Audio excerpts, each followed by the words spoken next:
Welcome to 108 news Telugu. బులెటిన్ల ముందుగా headlines. నిజామాబాద్లో హైటెన్షన్, మేయర్ భర్తపై సుత్తితో దాడి.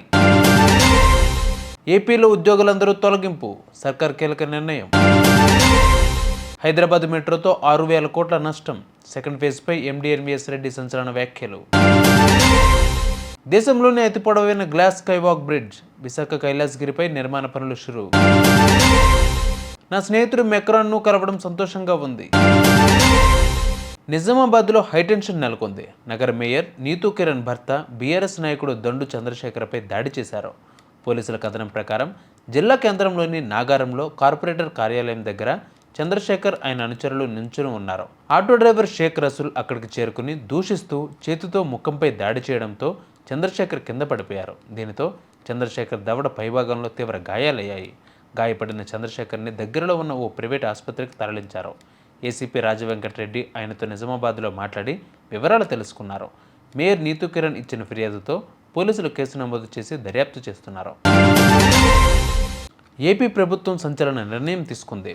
పొరుగు సేవల కింద పనిచేస్తున్న 48 మంది సిబ్బందిని, అంతేకాదు కాంట్రాక్టు విధానంలో తీసుకున్న మరో 50 మందిని కూడా విధుల నుంచి తొలగించారు. ఈ మేరకు ప్రభుత్వం మొత్తం 95 మందిని పొరుగు సేవలు, కాంట్రాక్టు ఉద్యోగులు తొలగించారు. 2019-2024 మధ్య వైసీపీ ప్రభుత్వ హయాంలో అప్పటి గనుల శాఖ మంత్రి Peddireddy Ramachandra Reddy, Rajampet MP Peddireddy Mithun Reddy, Kadapa MP YS Avinash Reddy సిఫార్సులతో వీరిని అవసరం లేకపోయినా వందల సంఖ్యలో ఉద్యోగులను నియమించినట్లు ఆరోపణలు అయితే వచ్చాయి. ఈ 95 మందికి 5 ఏళ్ల పాటు జీతాలు చెల్లించడంతో ఏపీఎండీసీపై అదనపు భారం పడింది. మరొక వైపు ఏపీ ప్రభుత్వం ఇన్ఫర్మేషన్ అండ్ టెక్నాలజీ అకాడమీని రద్దు చేసింది. హైదరాబాద్ మెట్రో రెండో దశపై ఎండీ ఎన్వీఎస్ రెడ్డి కీలక వ్యాఖ్యలు చేశారు. హైదరాబాద్ మెట్రో రైలు మొదటి దశ నిర్మాణంలో ఎల్ఎన్టీ సంస్థకు భారీగా నష్టం వాటిల్లిందని ఎన్వీఎస్ రెడ్డి పేర్కొన్నారు. ఈ అనుభవంతో ప్రైవేటు సంస్థలు రెండో దశ నిర్మాణానికి ముందుకు రావడానికి భయపడుతున్నాయని తెలిపారు. మొదటి దశ మెట్రో ప్రాజెక్టు వల్ల ఎల్ఎన్టీ సంస్థకు సుమారు 6,000 కోట్ల నష్టం వచ్చిందని పేర్కొన్నారు.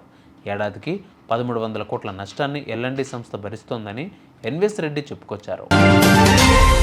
ప్రకృతి అందాలకు నిలువైన విశాఖలో మరొక అద్భుతమైన కట్టడం రాబోతోంది. దేశంలోనే అతి పొడవైన గాజు గ్లాసు వంతెన నిర్మాణం కాబోతుంది. కైలాసగిరి దగ్గర ఉన్న టైటానిక్ వ్యూ పాయింట్ సమీపంలో సుమారు 50 మీటర్ల మేర కాంటిలివర్ గ్లాస్ స్కైవాక్ వంతెనను నిర్మిస్తున్నారు. 6 కోట్ల అంచనా వ్యయంతో నిర్మిస్తున్న ఈ వంతెన సముద్రంతో పాటు చుట్టుపక్కల కొండలకు సంబంధించిన అద్భుత దృశ్యాలను అందించనుంది. విశాఖ పర్యాటక రంగాన్ని ఈ బ్రిడ్జి మరింత మెరుగుపరచనుంది. నవంబర్ 18న గాజు వంతెన నిర్మాణ పనులు మొదలయ్యాయి. సుమారు 6 నెలల వ్యవధిలో ఈ నిర్మాణాన్ని పూర్తి చేయాలని అధికారులు నిర్ణయించుకున్నారు. ఫ్రాన్స్ అధ్యక్షుడు ఇమాన్యుయల్ మెక్రాన్ని భారత ప్రధాని నరేంద్ర మోడీ అభినందించారు. ఈ క్రమంలోనే ఆయన పలువురు దేశాధినేతలతో ప్రత్యేకంగా భేటీ అయ్యారు. అందులో భాగంగానే ఫ్రాన్స్ అధ్యక్షుడు ఇమాన్యుయల్ మెక్రాన్తో సమావేశమయ్యారు. నా స్నేహితుడు ఫ్రాన్స్ అధ్యక్షుడు ఇమాన్యుయల్ మెక్రాన్ను కలవడం ఎంతో సంతోషంగా ఉంది అన్నారు. భారత్, ఫ్రాన్స్లు అంతరిక్షం, ఎనర్జీ, ఏఐ వంటి ఇతర రంగాలలో సన్నిహితంగా పనిచేయడంపై చర్చించారు. ఇరు దేశాల ప్రజల మధ్య సంబంధాలను బలపరిచేందుకు కృషి చేస్తాం అని మోడీ సోషల్ మీడియా ఎక్స్లో పోస్ట్ చేశారు. అంతేకాకుండా ఈ ఏడాది ప్రారంభంలో ప్యారిస్ వేదికగా జరిగిన ఒలింపిక్స్ను సమర్థవంతంగా నిర్వహించారని మెక్రాన్ను ప్రశంసించారు. చూసారు వివరాలు బులెటిన్ అప్డేట్స్. మరిన్ని అప్డేట్స్తో మళ్ళీ మేము ముందుకు వస్తాను. అందరికీ కీప్ వాచింగ్ 108 న్యూస్ తెలుగు.